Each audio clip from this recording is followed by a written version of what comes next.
नारायण नारायण। आज हम पढ़ रहे हैं अंगद चरित्र दशम प्रवचन। पिछले 9 दिनों से जो प्रसंग चल रहा है, आज उसके समापन पर दृष्टि डालें। मानस के महान पात्रों की गणना करते समय बहुधा उसमें अंगद के नाम पर उतनी सरलता से दृष्टि नहीं जाती। श्री भरत, श्री लक्ष्मण, श्री शत्रुघ्न, श्री हनुमान, इनकी महानता पर तो व्यक्ति का ध्यान तत्काल चला जाता है, पर अंगद के चरित्र में जो विलक्षण प्रतिभाएं हैं उस ओर दृष्टि डालें तो उसमें आपको साधना के भिन्न भिन्न स्तर दिखाई देंगे और प्रवृत्ति मार्ग में चलने वाले लोगों के जीवन में इस चरित्र का विशेष महत्व है।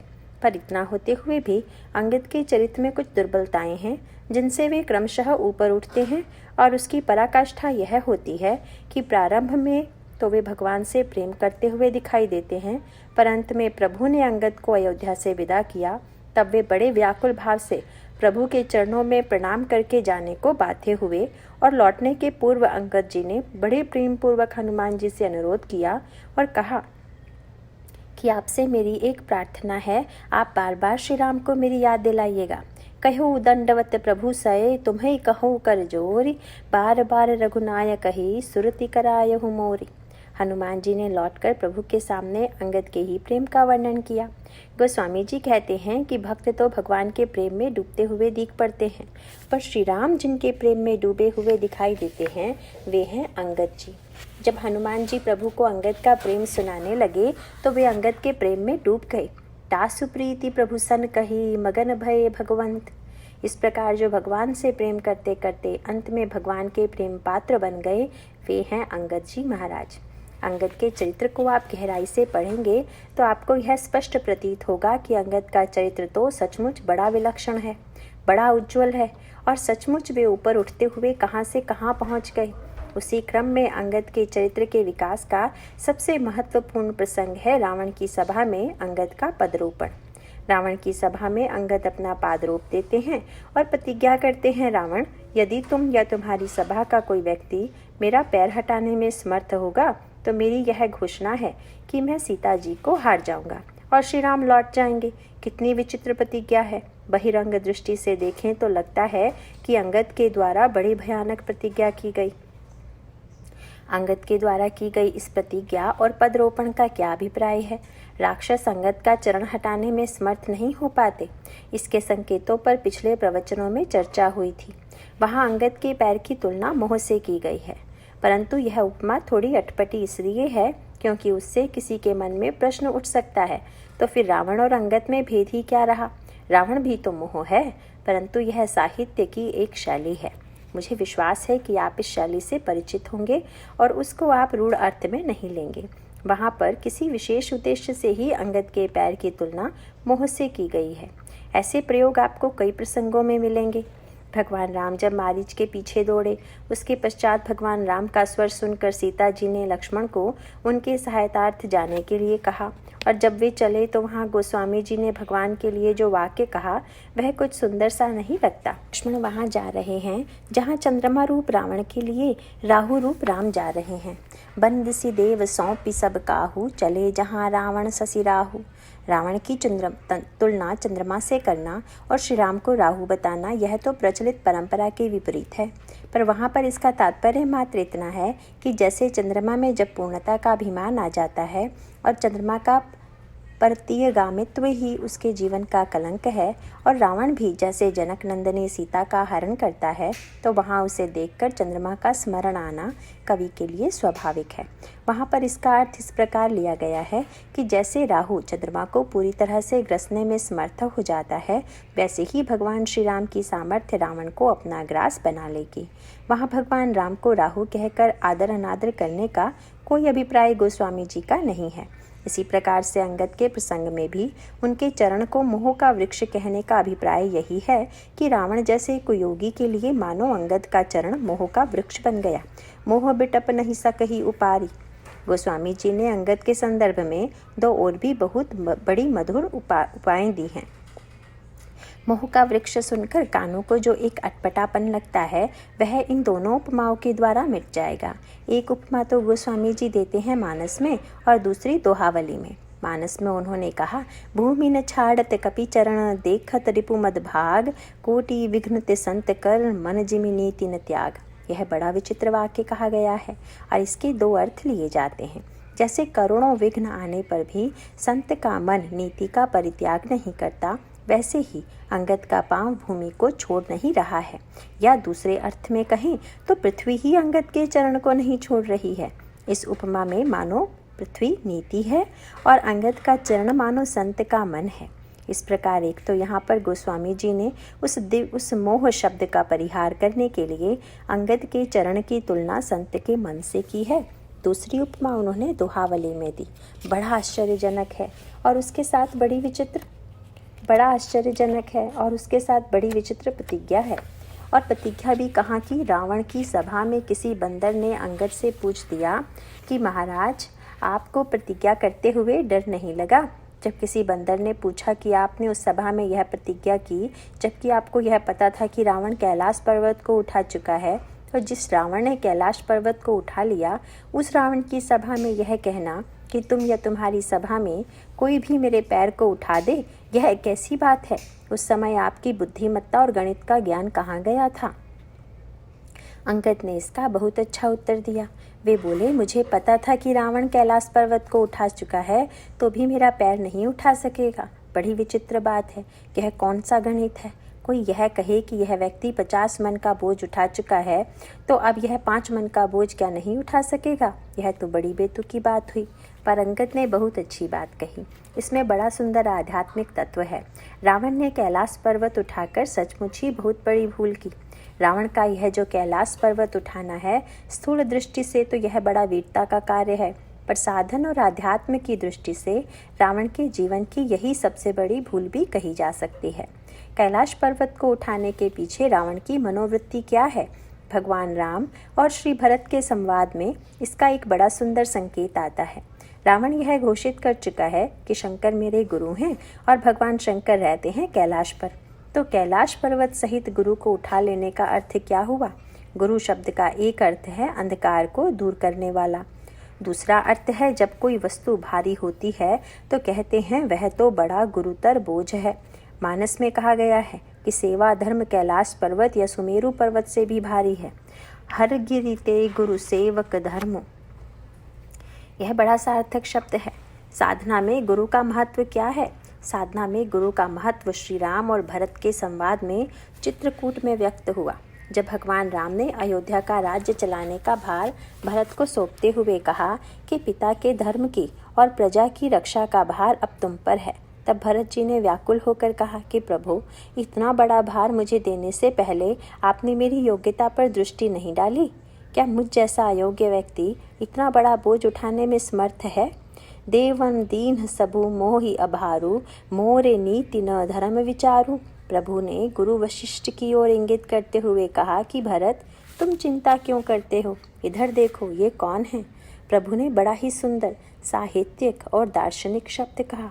बोझ दो तरह से उठाया जाता है। एक तो बोझ को उठाकर आप सर पर रख लीजिए, और दूसरा बोझ उठाने की शैली यह है कि जब आप किसी वस्तु को तोलते हैं तब उसे उठाकर सिर पर नहीं रख लेते, पर यदि आप चतुर हैं तो उस वस्तु को पहले तराजू के पलड़े पर रखेंगे। लेकिन दूसरी कला यह है कि तराजू के दूसरे पलड़े पर नाप वाला बाट रख दें, तो परिणाम क्या होगा? आपके बाट का पलड़ा जितना भारी होता जाएगा, आपके बोझ वाला पलड़ा उतना ही हल्का होता जाएगा। भगवान राम ने कहा कि भरत, सिर पर भार लाद लेने की क्या आवश्यकता है? तराजू पर तोलो। और कैसे तोलो? एक ओर सार भार और दूसरी ओर के लिए गुरुदेव तो हैं ही, उन्हें रख दो, भार अपने आप हल्का हो जाएगा। भगवान का शब्द यही है।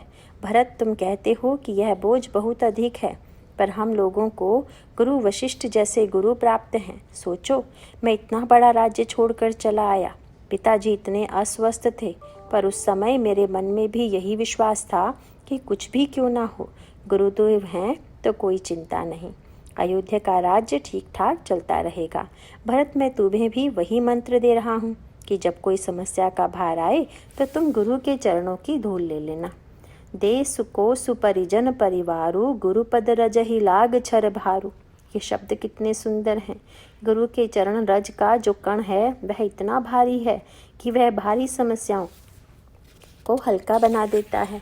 भगवान का सांकेतिक अभिप्राय यह है कि यदि साधक अपनी चिंताओं का सारा भार उनके चरणों में अर्पित कर देता है और उनके चरणों में सच्ची श्रद्धावृत्ति रखता है तो यह बोझ हल्का हुए बिना नहीं रहेगा। भगवान राम ने भरत जी को यह मंत्र दे दिया, तुम विश्वास रखो, केवल गुरु के चरणों की धूल से ही सब भार हल्का हो जाएगा। परंतु रावण यह बहुत बड़ी गलती कर बैठा। यदि कोई व्यक्ति तराजू के पलड़े से तोलने की माप को उठा ले तो परिणाम होगा कि वह जो भी वस्तु उठाएगा उसे अपने परिश्रम से ही उठाना पड़ेगा, वह अपने आप नहीं उठेगी। एक और बाट रखते ही तराजू के पलड़े वाला बोझ अपने आप उठ जाता है। रावण की सबसे बड़ी बुद्धिहीनता यह थी, उसने गुरु को ही हल्का बना दिया। वस्तुतः रावण का मनोभाव कुछ भिन्न ही था। परोक्ष रूप से वह कहीं न कहीं शंकर जी को हल्का ही सिद्ध करना चाहता था, क्योंकि उसने सारे संसार को जीत लिया। तो लोग कह सकते थे कि रावण ने शंकर जी को छोड़कर सारा संसार जीत लिया। रावण को यह बात कचोटती थी। एक ओर तो वह शंकर जी को गुरु मानता था, दूसरी ओर वह उन्हीं को हल्का सिद्ध करना चाहता है। एक प्रसिद्ध घटना है। काशी के एक बड़े विद्वान थे। वे सारे देश में शास्त्रार्थ करने गए, सबको हरा दिया। लौट कर आए तो जिन गुरुदेव से उन्होंने विद्या प्राप्त की थी, उन्होंने प्रेम से पूछा कि बेटा, मैंने तो सुना है कि तुमने सारे विद्वानों को हरा दिया। उन्होंने कहा कि गुरुजी, बस आप ही बाकी हैं। यह क्या है? बड़ी विद्वत्ता का अभिमान है। इसका अभिप्राय यह है कि किसी न किसी रूप में कहना कि मैं आपसे शास्त्रार्थ नहीं कर रहा हूँ, यह मेरी शिष्टता है, नहीं तो आप भी मेरी विद्वत्ता के सामने टिक नहीं सकेंगे। गुरु का अभिप्राय है अभिमान का त्याग। जब शिष्य ने अपना अभिमान गुरु के चरणों में अर्पित किया तो शिष्य हो गया हल्का और गुरु हो गए भारी। गुरु का गुरुत्व यही है। रावण ने सोचा शंकर जी से सीधे लड़े तो लोग आलोचना करेंगे कि गुरु जी से लड़ गया, और न लड़े तो कहेंगे कि शंकर जी से छोटा है। तो कुछ ऐसा उपाय करें कि गुरु भी हल्के हो जाएं और कोई दोष भी न दे। रावण को एक उपाय सूझा। शंकर जी कैलाश पर्वत पर बैठे थे। उसने जाकर कैलाश पर्वत को ही उठा लिया। अब बाहर से देखने से तो यही लगा कि बड़ी श्रद्धा का कार्य कर रहा है, पर याद रहे यह भी एक ढंग है। लोग तो गुरु के चरणों में प्रणाम करते हुए अपना सर रख देते हैं। इसका अर्थ यह हुआ कि जब गुरु के चरणों में सिर रखेंगे तो आपके सिर का भार गुरु के चरणों में चला गया, पर जब आप गुरु को अपने सिर पर उठा लेंगे तब उनको अपने सिर का बोझ बना लेंगे। रावण का उद्देश्य यही था। रावण यह बताना चाहता है कि यह तो मेरी शिष्टता है कि मैं लड़ नहीं रहा हूँ, पर मैं यह भी दिखा देना चाहता हूँ कि ये बिल्कुल हल्के हैं, इन्हें तो मैंने ही गुरु बना रखा है। शंकर जी बड़े कौतुकी हैं। वे बड़े प्रसन्न हुए, बोले कि चलो अच्छा हुआ, पहले चरणों में प्रणाम करता था जिसका बोझ मुझे उठाना पड़ता था, अब यह इतना अभिमानी हो गया कि मेरा बोझ उठाना चाहता है। हल्का हो जाने में मुझे क्या आपत्ति है। इसका सांकेतिक अभिप्राय यह है कि जब उसने आधार को उठाकर सिर पर उठा लिया, जिसके बल पर खड़े होकर वह अपना शौर्य प्रदर्शन करता था, जब आधार ही उठ गया, गुरु के प्रति श्रद्धा और विश्वास ही उठ गया, तब उसके पास किसका बल बचा।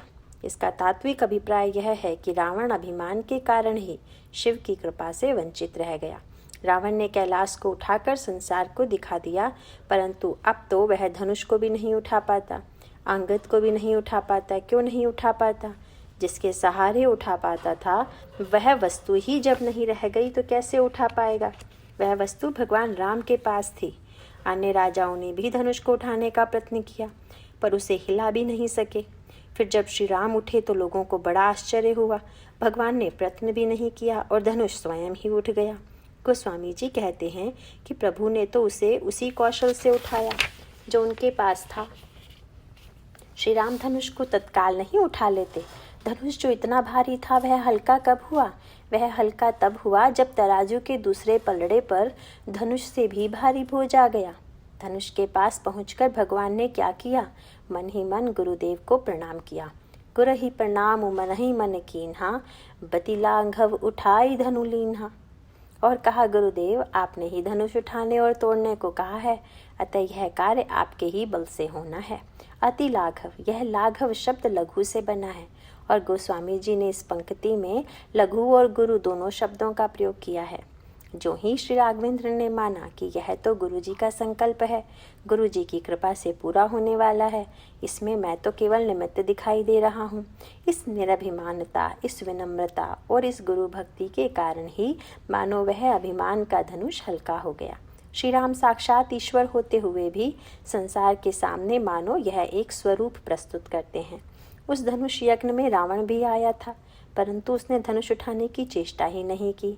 इसका एकमात्र कारण यह है कि रावण, जिसकी कृपा से वह धनुष उठा सकता था, अभिमान के कारण उनकी कृपा से वह वंचित हो चुका था।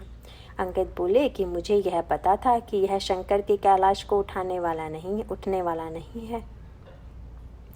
जब इसके गुरु को ही हल्का बना दिया तो अब कोई बोझ उठाने की क्षमता इसमें नहीं है। इसका एक दूसरा तात्पर्य भी है। पूछा गया कि अंगद का चरण न उठने का क्या अभिप्राय है। गोस्वामी जी बोले, दो में से एक बात होगी या फिर दोनों होंगी। कौन सी? वे कहते हैं कि मैं समझ नहीं पाता कि इसमें प्रभु की महिमा देखूं कि सेवक का विश्वास। तेहि समाज कियो कठिनपन, जही तो लो कैलास, तुलसी प्रभु महिमा कहो, सेवक को विश्वास। इस प्रकार एक और तो अंगद का चरण संत के मन का प्रतीक है और दोहावली में गोस्वामी जी अंगद के चरण को भक्तों के विश्वास का प्रतीक बताते हैं। रावण की सभा में अंगद की जो प्रतिज्ञा है, यही उनके जीवन की सर्वोच्च स्थिति है। सर्वोच्च स्थिति का अर्थ क्या है? ज्ञान का अर्थ है जान लेना। अंगद में ज्ञान और विचार तो पहले से ही था, लेकिन इस ज्ञान का फल है विश्वास। जब हम किसी बात को जानते हैं, जैसे किसी विद्यार्थी ने अपनी पढ़ाई ठीक से की है, तो उसकी कसौटी क्या है? उसने जो पढ़ा है उसकी स्मृति यदि उसकी परीक्षा के समय आ जाए तो वह परीक्षा में उत्तीर्ण हो जाता है, और यदि वह उस समय भूल जाए तो अनुत्तीर्ण हो जाता है। इस प्रकार ज्ञान की चरम परिणति है जान लेना।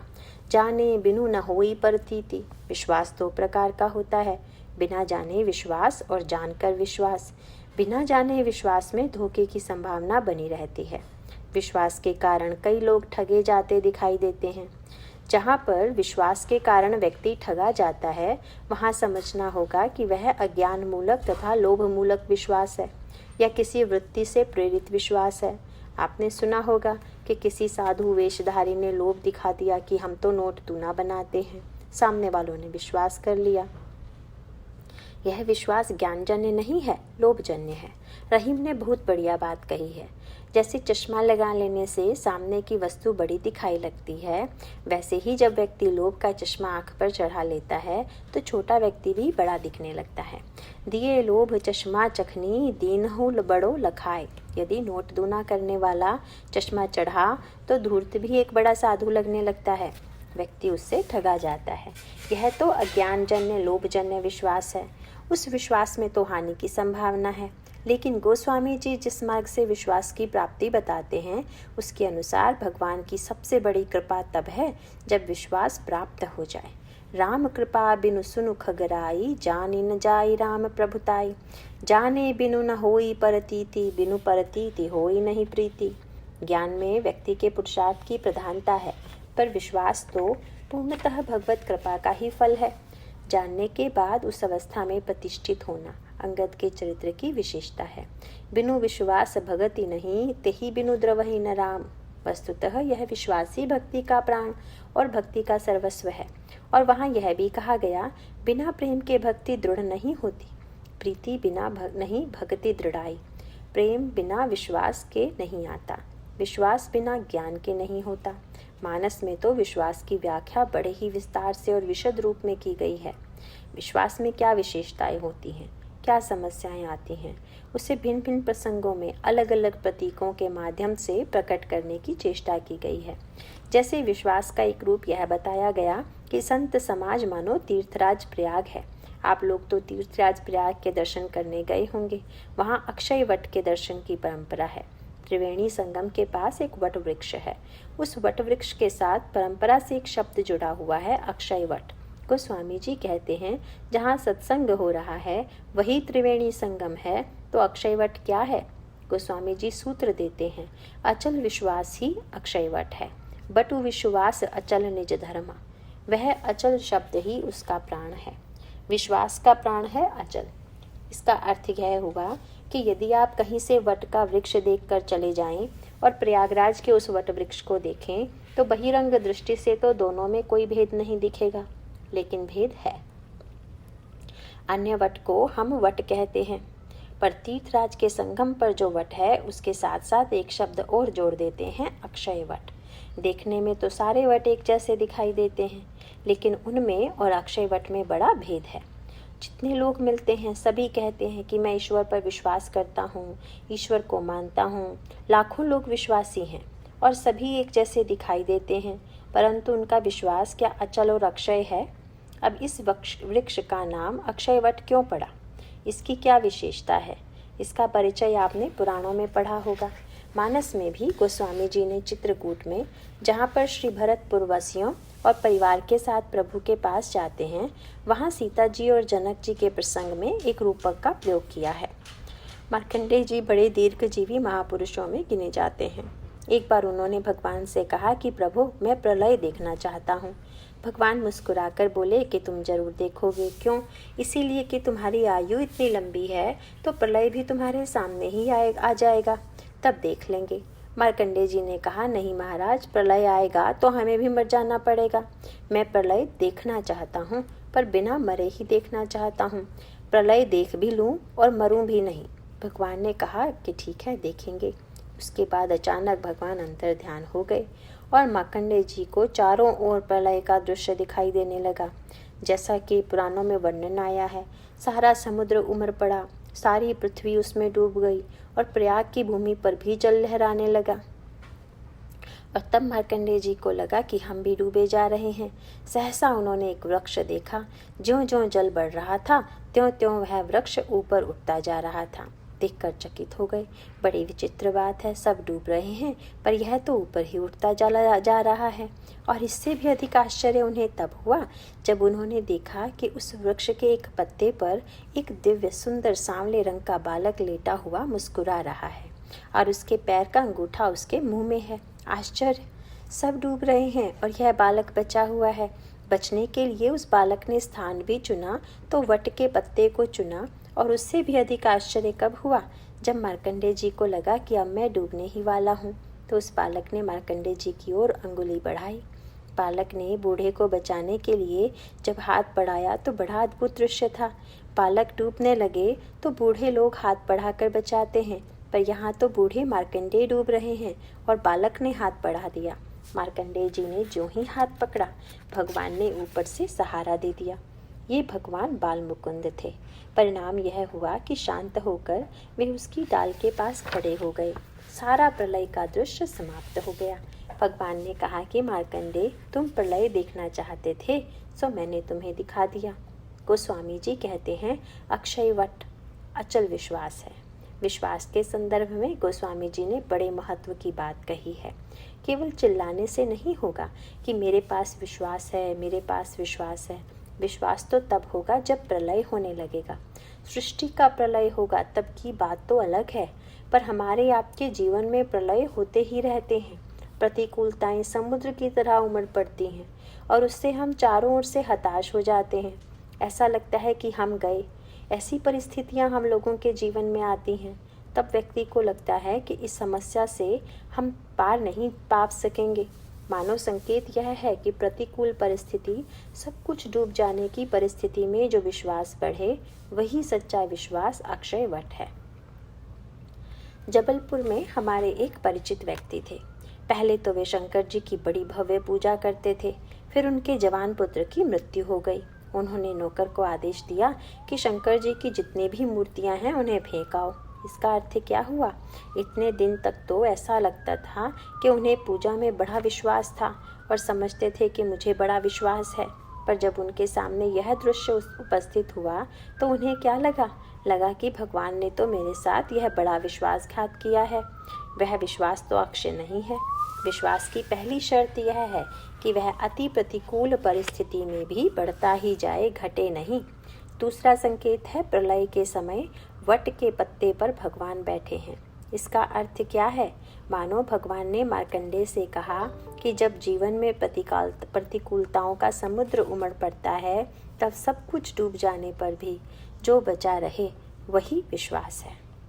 जिसके सहारे जीवन बचा रहता है, और विश्वास न रह जाए तो ईश्वर भी बचा नहीं सकता। आस्था और विश्वास न रह जाए तो ईश्वर का कोई प्रमाण ही नहीं रह जाएगा। चित्रकूट के प्रसंग में, जिसकी चर्चा मैंने अभी आपसे की थी, गोस्वामी जी सीता जी और जनक जी के प्रसंग में इसे इस प्रकार कहते हैं: वट वृक्ष के पत्ते पर जो बालक सोया हुआ है वही मानो राम प्रेम। तापर राम प्रेम शिशु सोहा, चिरजीवी मुनि ज्ञान विकलू जनु, पूरत लहो बाल अवलंबन। गोस्वामी जी ने इन 3 बातों को जोड़ दिया: वट का वृक्ष, भगवान और मार्कंडेय। वे कहते हैं मार्कंडेय ज्ञान है, वट का वृक्ष विश्वास है, और यह जो भगवान बाल मुकुंद हैं वह है राम प्रेम। ज्ञान की शोभा वृद्धता में है और प्रेम की शोभा बालक होने में, क्योंकि ज्ञान की परिपक्वता वार्धक्य में मानी जाती है। जैसे वृद्ध की शोभा उसकी परिपक्वता से आंकी जाती है, प्रेम के संदर्भ में इससे उल्टी बात है। कोई यह नहीं कह सकता कि ये बड़े परिपक्व प्रेमी हैं। तो जैसे छोटा बालक दिन प्रतिदिन बढ़ता जाता है तभी प्रसन्नता होती है, इसी प्रकार से प्रेम की स्थिति है। प्रेम की शोभा स्थित हो जाने की तुलना में बढ़ते जाने में ही है। प्रेम का अर्थ ही है जो नित्य नवीन रहे। ज्ञान में बढ़ता घटता कुछ नहीं, एक बार उसकी प्राप्ति के बाद वह अपने स्वरूप को प्राप्त हो जाता है।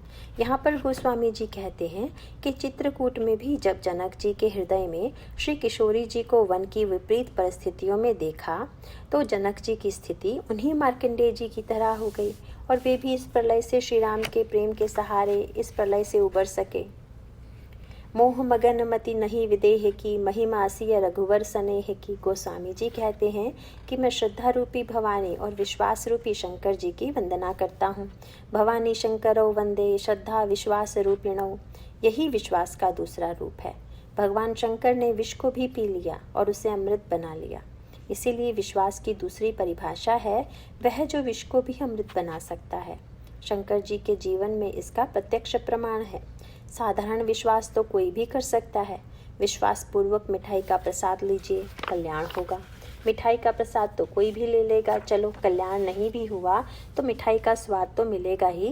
मिष्ठान का प्रसाद लेने में और तुलसी दल या जल का चरणोदक लेने में व्यक्ति यह मान कर चलता है कि चलो कोई लाभ न हो तो कोई हानि भी तो नहीं है।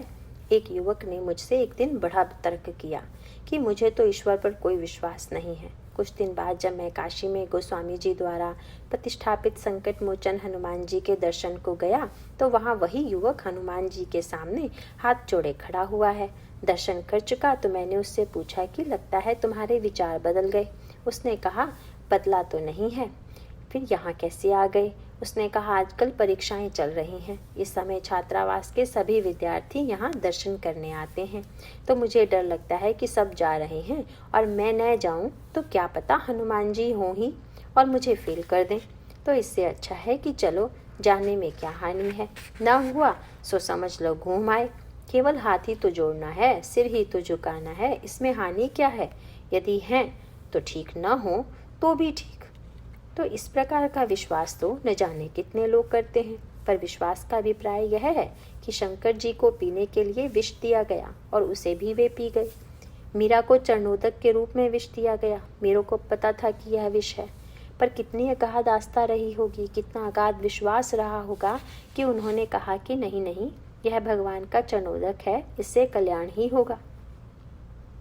भगवान शंकर को जो ही विष दिया गया, प्रभु का नाम लेकर उन्होंने उस विष को पी लिया और उस विष को उन्होंने अमृत बना लिया।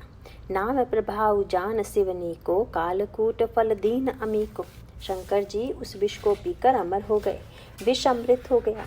इस प्रकार से विश्वास की पहली आवश्यकता है कि वह अक्षय है और दूसरी आवश्यकता है कि वह विष को भी अमृत बना देता है। पर ऐसे जो विष को भी अमृत में परिणत करने वाले शंकर जी हैं, उनके लिए भी कितनी कठिन समस्या है। विश्वास की बार बार परीक्षा होती है और उस परीक्षा में व्यक्ति बड़ी कठिनाई से उत्तीर्ण हो जाता है। शंकर जी के साथ क्या हुआ? पार्वती जी के साथ शंकर जी का विवाह होना निश्चित हो गया है। दूल्हा बारात लेकर पहुंच गया है। पार्वती जी श्रद्धा हैं और भगवान शंकर हैं विश्वास। श्रद्धा विश्वास का विवाह होना है। क्या यह इतना सरल है? श्रद्धा और विश्वास का विवाह होने के लिए पहले तो सती जी का पुनर्जन्म हुआ, दक्ष पुत्री के स्थान पर वे हिमालय की पुत्री बनी।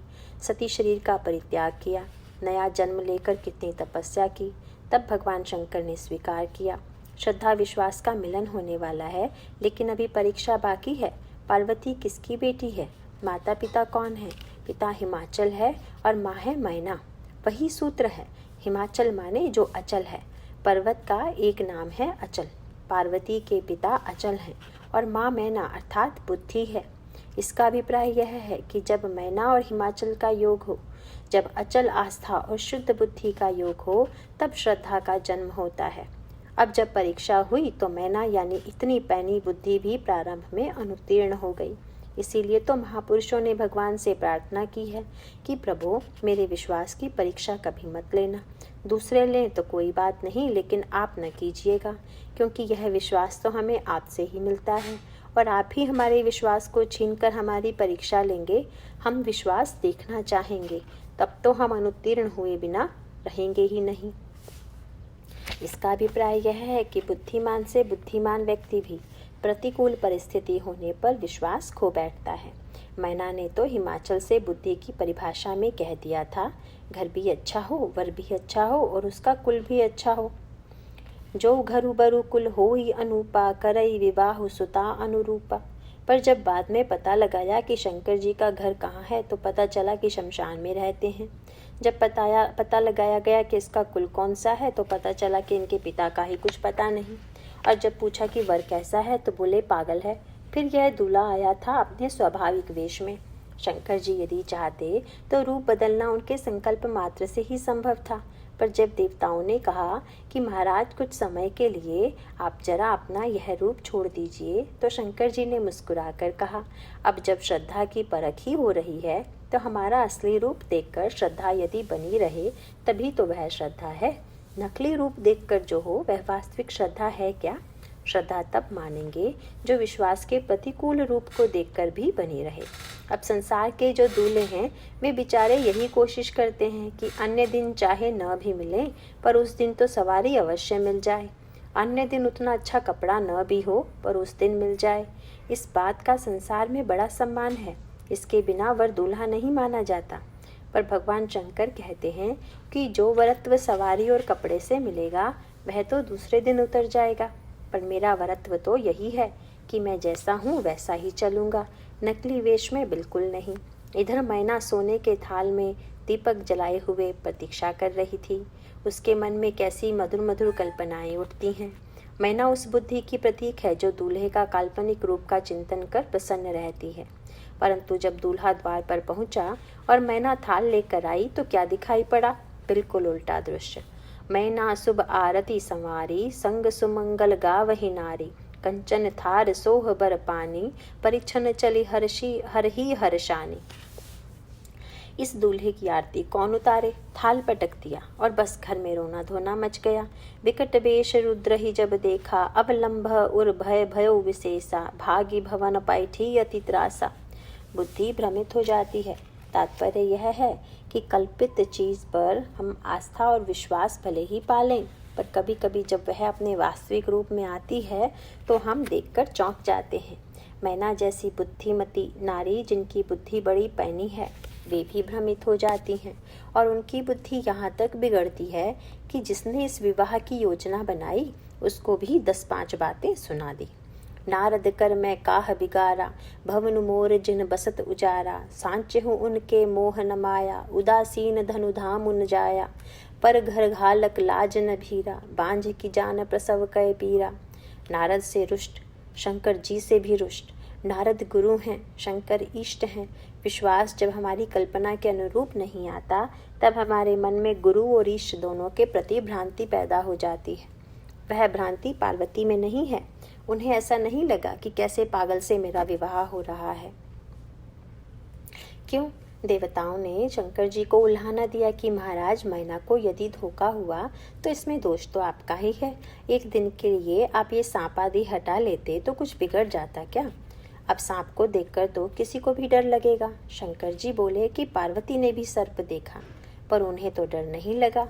डरना मैना को चाहिए था या पार्वती को? विवाह तो पार्वती से हो रहा है, जो मेरे पास बैठेगी। उसे यदि डर लगे तब तो समझ में आता है, मैना तो बस दूर से ही आरती उतारनी थी। यही तो दृष्टि का भेद है। किसी ने पार्वती से पूछा कि आप शंकर जी के शरीर पर सांप को देखकर कैसा लगा। वे बोली, मैं तो यह सोचकर गदगद हो गई कि सर्प तो काल है, काल से सब डरते हैं, पर धन्य है हमारे पतिदेव जिन्होंने उसे भी आभूषण बना रखा है। जब मैं देखती हूँ कि काल को आभूषण बनाने वाला दूल्हा मिला, तब तो मेरे जीवन में सौभाग्य नष्ट होने की समस्या ही नहीं है। शंकर जी कहते हैं कि मैना तो केवल सर्प ही देखती रह गई। सर्प किसके हाथ में है, उसे धारण करने वाला कौन है, उस पर सर्प का परिणाम हो रहा है या नहीं, यह सब दिखाई ही नहीं दिया। परंतु में बुद्धि का वह दोष मिटा। नारद जी हार मानने वाले नहीं थे। संतों के प्रति भी कभी कभी क्रोध आ जाता है, पर संत कभी हार नहीं मानते। नारद जी तुरंत सप्तर्षियों को लेकर पहुँचे और मैना से पूछा कि तुमको इतनी चिंता क्यों हो रही है। सुनकर मैना का पारा और चढ़ गया। बोली कि बेटी की चिंता मैं न करूँगी तो क्या आप करेंगे? आपका क्या, आपके तो न बेटी है, न घर, न परिवार है। बांझ की जान प्रसव कई पीरा। हिमाचल की आस्था तो अचल रही, पर बुद्धि थोड़ी देर के लिए विचलित हो गई। जब विश्वास हमारी कल्पना से भिन्न भयानक रूप में सामने आता है, तब बुद्धि विचलित हो जाती है और तब उसे शांत करने का उपाय है सत्संग। मैना की बुद्धि की भ्रांति सत्संग से दूर हुई। संत स्वयं आ जाएं या फिर हम संतों के पास चले जाएं। नारद जी ने कहना प्रारंभ किया, मैना जी, पहले यही निश्चय हो जाना चाहिए कि ये तुम्हारी बेटी हैं या तुम इनकी बेटी हो। और कहा, भले ही ये तुमको बेटी दिखाई दे रही है, पर वस्तुतः ये तुम्हारी बेटी नहीं, माँ है, जगदम्बा है। तुम इनकी चिंता मत करो, बल्कि यही तुम्हारी चिंता करें। माँ को ही अपनी संतान की चिंता करनी चाहिए। मैना सत्य सुनहु मम बानी, जगदम्बा तव सुता भवानी। आप सोच रही हैं कि पार्वती का विवाह शंकर जी से नहीं होने देंगी, पर देखिए तो पार्वती कहाँ बैठी हुई हैं। जब ये बातें हो रही थी तो पार्वती जी मैना की गोद में बैठी थी, पर नारद जी के कहने पर मैना ने क्या देखा, बड़ा अद्भुत दृश्य था। मैना जी ने देखा कि पार्वती भगवान शंकर की गोद में बैठी हुई हैं। नारद जी ने दृष्टि देकर कहा, देखा पार्वती जी कहाँ हैं? मानो मैना को संत के द्वारा वह दृष्टि मिली जो दिख रहा है, सत्य वह नहीं है। जो तत्वतः सत्य है वह यह है कि जिनसे वे कभी अलग नहीं हो सकती, जिनकी वे अभिन्न शक्ति हैं, वे हैं भगवान शंकर। अजा अनादि शक्ति अविनाशनी, सदा शंभु अधरंग निवासनी, जग संभव पालन लयकारिणी, निज इच्छा लीला बपुधारणी। और तब पार्वती के माता पिता मैना और हिमाचल दोनों बड़े प्रसन्न हुए और सबसे पहला काम उन्होंने जो किया वह था उन्होंने पार्वती जी को साष्टांग प्रणाम किया।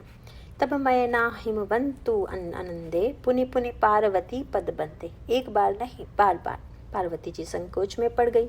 पूछती हैं, मुझे क्यों प्रणाम कर रहे हैं आप लोग? मैना और हिमाचल ने कहा कि बचपन से ही हर रोज तो तुमने प्रणाम किया है, अब जीवन भर तुम्हें प्रणाम करके ही हम तुम्हारे प्रणाम को नहीं लौटा पाएंगे।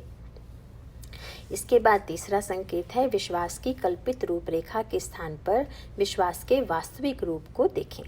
विश्वास शिव हैं, वे कभी रुद्र रूप में भी दिखाई देते हैं, पर तत्वतः शिव तो शिव हैं, कल्याण स्वरूप हैं, पर कभी कभी जीवन में प्रतिकूलता आ जाती है। दूसरा संकेत था कि विश्वास अक्षयवट है, वह कभी नष्ट नहीं होता। विश्वास विष को अमृत बना देता है और प्रतिकूलता में भी कल्याण स्वरूप है। तत्वतः वह शिव है। विश्वास चाहे शिव के रूप में दिखाई दे या रुद्र के रूप में, दोनों रूपों में वह शिव है। गोस्वामी जी ने विश्वास के रूप में भरत जी के हृदय को चुना और उसकी तुलना आकाश से की। जैसे नभ में सूर्य, चंद्र, नक्षत्र आदि उदित रहते हैं, वैसे ही भरत जी का प्रेम चंद्रमा है और जब तप, पूजा, उपवास आदि मानो तारे हैं। नखत भरत ही विमल आकाशा। लेकिन इसमें सबसे विलक्षण तारा कौन सा है? ये तारे अपना स्थान बदलते रहते हैं, इधर कभी इधर दिखाई देते हैं, कभी उधर, लेकिन इनमें एक तारा ऐसा है जिसे ध्रुव कहते हैं। ध्रुव अर्थात जो अपना स्थान कभी न छोड़े। इसीलिए विवाह की विधि में वर कन्या का गठबंधन करने के बाद दोनों से कहा जाता है, अब तुम ध्रुव तारे को देखो। अब मंडप तो बना हुआ है घर में, तो ऐसी स्थिति में आकाश में ध्रुव तारा कैसे दिखाई देगा? तो कहना होगा कि दूल्हा दुल्हन दोनों को नहीं दिखाई दे रहा है, उस समय शास्त्र का निर्देश है कि न दिखाई दे तो भी दोनों को कहना चाहिए कि दिखाई दे रहा है। तो यह क्या झूठ बोलने की प्रेरणा दी जा रही है? शास्त्र का अभिप्राय यह है कि आँख से दिखाई देना ही महत्वपूर्ण नहीं है। महत्व ध्रुव के तात्पर्य का है और वह तो व्यक्ति के हृदय में है। अगर यह ध्रुव वृत्ति आ गई तो स्थूल आँखों से आकाश दिखाई दे रहा है या नहीं, इसका महत्व नहीं रह जाता। ध्रुव आकाश में दिखाई दे और ध्रुव का तात्पर्य हमारे जीवन में न आवे तो ध्रुव का कोई अर्थ नहीं है। गोस्वामी जी कहते हैं, ध्रुव विश्वासु अवधिराकाशी स्वामी सुरति सुर बीथि विकासी। भरत जी के हृदय का विश्वास मानो ध्रुव है। विश्वास की यह चौथी परिभाषा है जो अटल है, जो अपनी दिशा कभी नहीं बदलता, वही विश्वास है। तात्पर्य यह है कि साधना उपासना पद्धति बदलती रहती है पर विश्वास कभी नहीं बदलता। वर कन्या के विवाह के संदर्भ में भी इसका अभिप्राय यही है कि दोनों के मन में एक दूसरे के प्रति ध्रुव विश्वास का उदय हो। जीवन में यह ध्रुव तारा आना चाहिए। विश्वास की 5वीं परिभाषा आपको मिलेगी उत्तरकांड में। वहाँ पर गोस्वामी जी कहते हैं कि पात्र विश्वास है, नोई निवृत्ति पात्र विश्वासा। यह सूत्र भी बड़ा सार्थक है। इसका अभिप्राय है कि बर्तन की तुलना में महत्वपूर्ण तो दूध को ही माना जाता है, परंतु यदि आप बिना बर्तन के गाय के पास दूध लेने पहुंच गए और उसे दुहने लगे तो वह दूध देने भी लगी, पर बर्तन न होने पर तो सारा दूध भूमि में गिरकर नष्ट हो जाएगा। वैसे ज्ञान का दीपक जलाने के लिए जब श्रद्धा की गाय को दुहा जाएगा तो उसके लिए पात्र चाहिए। पहले जीवन में श्रद्धा की गाय ले आइए, उसे साधना की हरी हरी घास खिलाइए। सात्विक श्रद्धा धेनु सुहाई, जो हरि कृपा हृदय बस आई।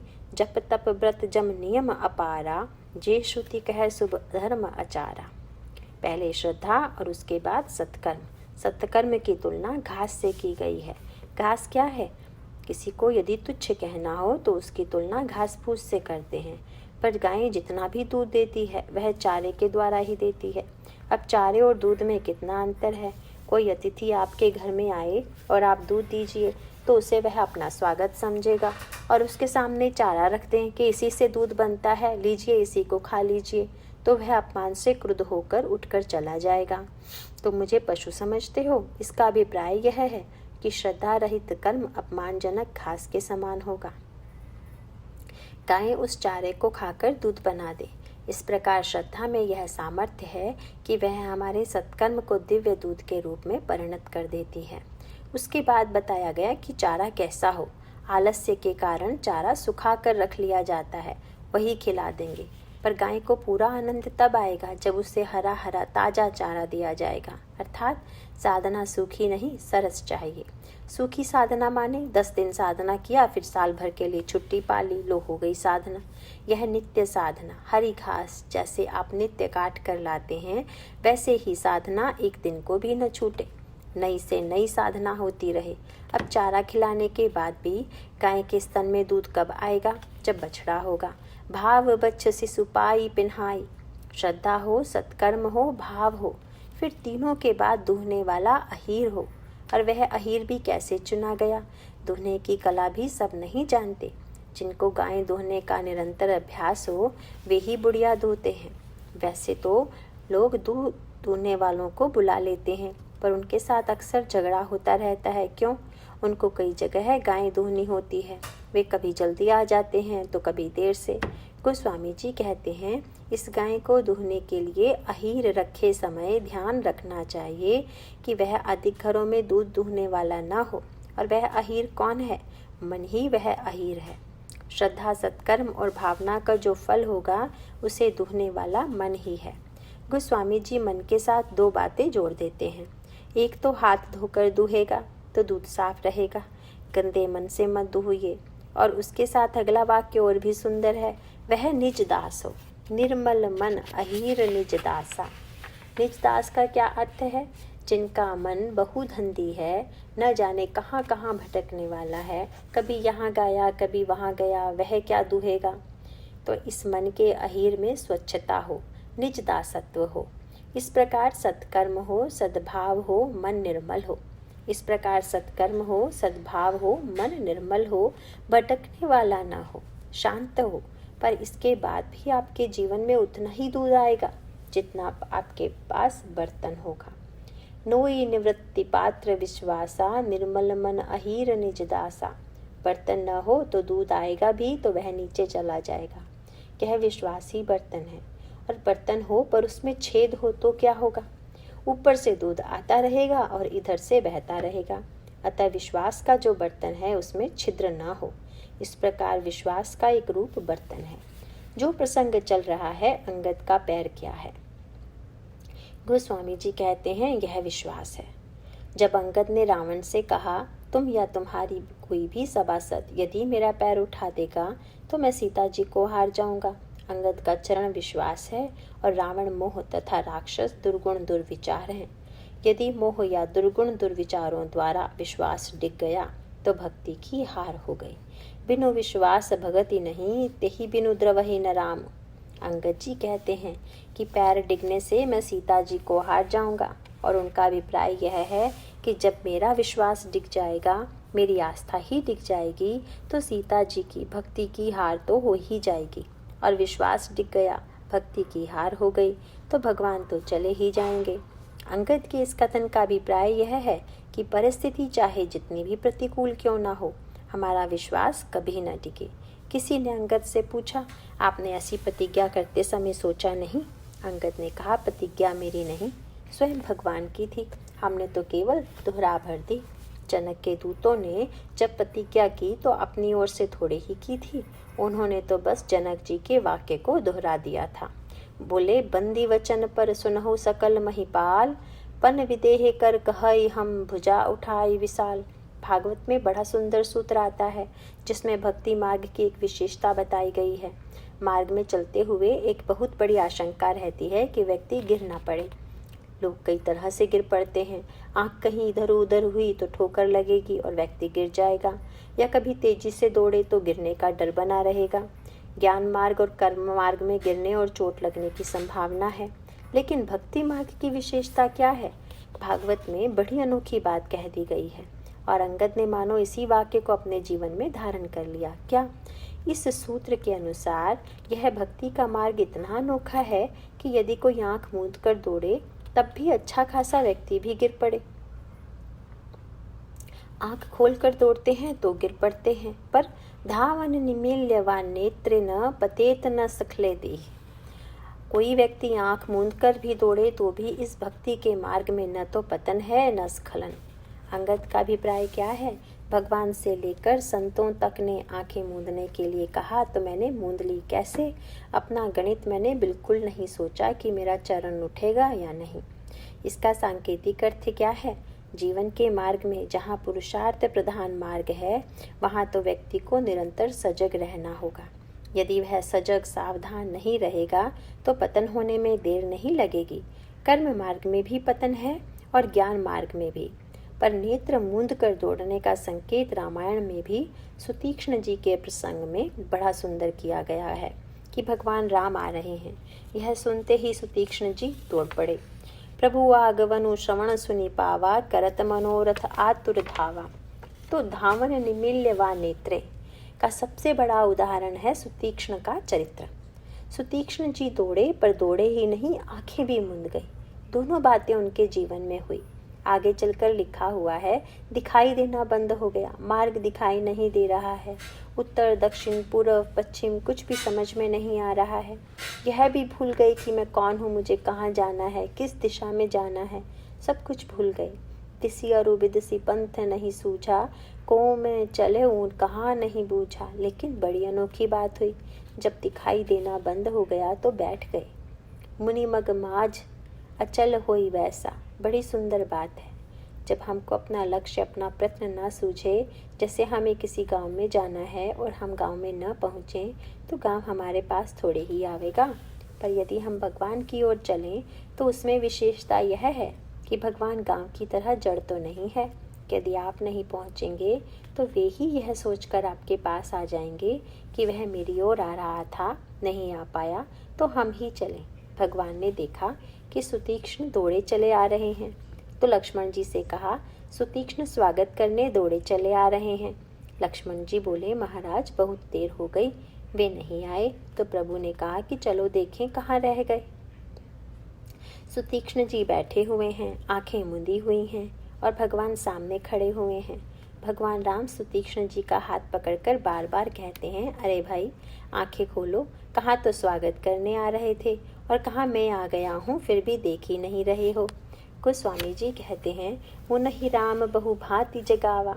गोस्वामी जी एक सूक्ष्म संकेत यह देते हैं कि एक भगवान राम तो बाहर दिख रहे हैं, पर वे सुतीक्ष्ण जी से मिलने को इतने उतावले हैं कि इनके हृदय में भी प्रकट हो गए। अतिशय प्रीति देखी रघुबीरा, प्रगटे हृदय हरण भव भीरा। सामने पहुंचने में तो समय लगेगा, चलना पड़ेगा, लेकिन वे सुतीक्ष्ण जी के हृदय में तो पहले से ही प्रकट हो गए थे। सुतीक्ष्ण जी तो भीतर वाले राम में डूबे हुए हैं। अब एक भीतर वाले राम हो गए और एक बाहर वाले राम। भीतर वाले राम के रस में डूबे हुए हैं सुतीक्ष्ण जी और बाहर वाले राम उन्हें जगा रहे हैं। मुनि जी का अभिप्राय मानो यह था कि भीतर के इस दिव्य रस को छोड़कर बाहर कहाँ जाएं।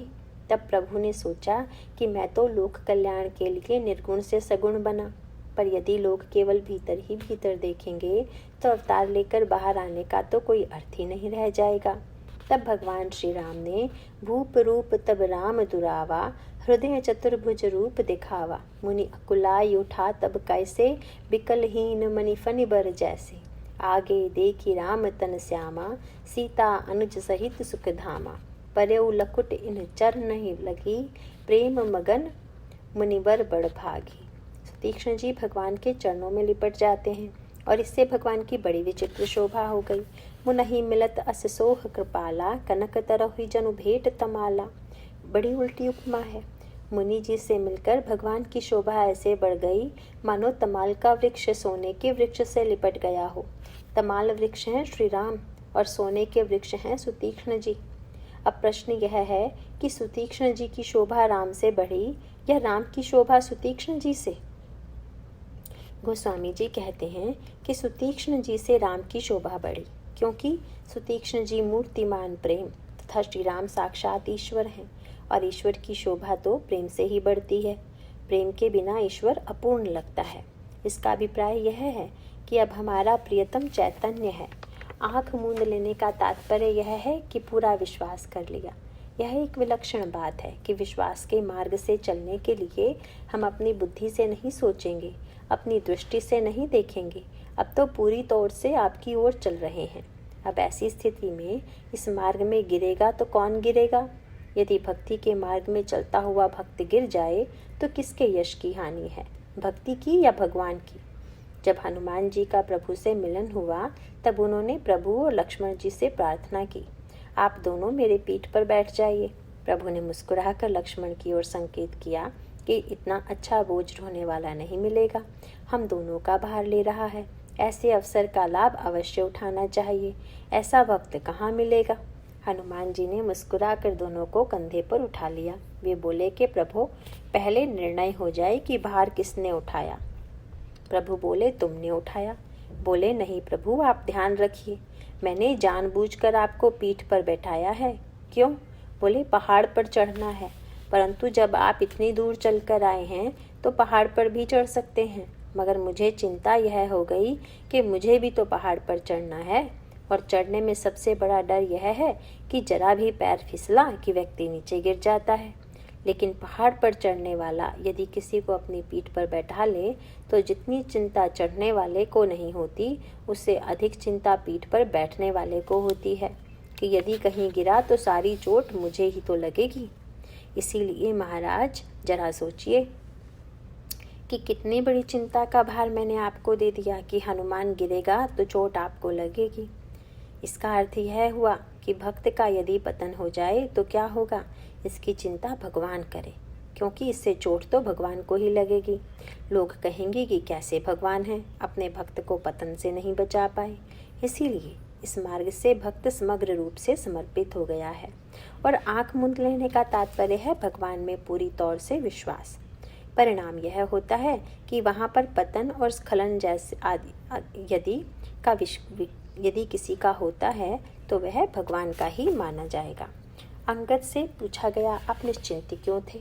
बोले कि जब शास्त्र कहते हैं, महात्मा कहते हैं, भगवान कहते हैं कि इस मार्ग में स्खलन नहीं होता, तब चिंता किस बात की। समुझी राम प्रताप कपिकोपा, सभा माझपन करि पद रोपा। अंगद की इतनी अचल आस्था है और उस आस्था का परिणाम यह होता है कि अंगद का पतन नहीं हुआ। अंगद के पैर को खींच लेने का अर्थ होता अंगद का पैर नीचे गिर जाना। भक्त कभी नहीं गिरता। जिसने भगवान पर सारा भार दिया हुआ है, जिसने भगवान को सारा विश्वास सौंप दिया है, वह भक्त कभी नहीं गिरता। अंगद से किसी बंदर ने पूछा कि जब आपने अपना पैर रोक दिया तब आपको कैसा लग रहा था।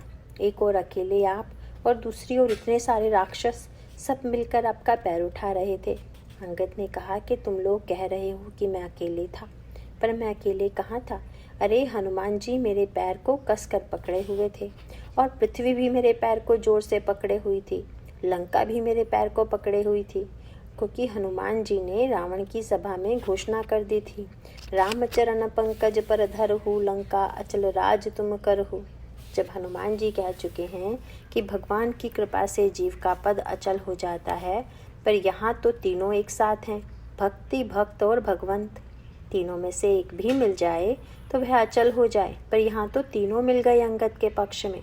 भक्ति रूपी सीता माँ चिंता करे, क्योंकि मैंने दांव पर तो उन्हीं को लगा दिया, अतः चिंता उन्हीं को होनी चाहिए, या फिर चिंता भगवान को होनी चाहिए जिनकी वे प्रिया हैं। यह चिंता हनुमान जी करें कि उनका वचन मिथ्या ना हो जाए। जहाँ इतने लोग चिंता करने वाले हैं, वहाँ मैं काहे की चिंता करूँ। मैं तो निश्चिंत था। मानो संकेत यह था, अरे भाई मेरा पैर कैसे हटता। भले ही उधर से इतने राक्षस थे, परंतु जब महाकाल शंकर जी, महाशक्ति सीता जी और साक्षात ईश्वर भगवान राम जब ये तीनों बचाने में लगे हों, तो डिगने और गिरने की संभावना कहाँ है। अंगद को भगवान की महिमा पर सच्चा विश्वास था, संत की वाणी पर सच्चा विश्वास था, और अंत में जो उन्होंने विजय प्राप्त की वह विश्वास की विजय थी। मानो इसका सांकेतिक अभिप्राय यही है कि यह भक्ति विश्वास का जो परम लक्ष्य है, उस विश्वास के साथ जो समस्याएं आती हैं, उनसे बचकर जब हमारा विश्वास अडिग हो जाता है, अचल हो जाता है, तब वह कभी नीचे की ओर नहीं आता।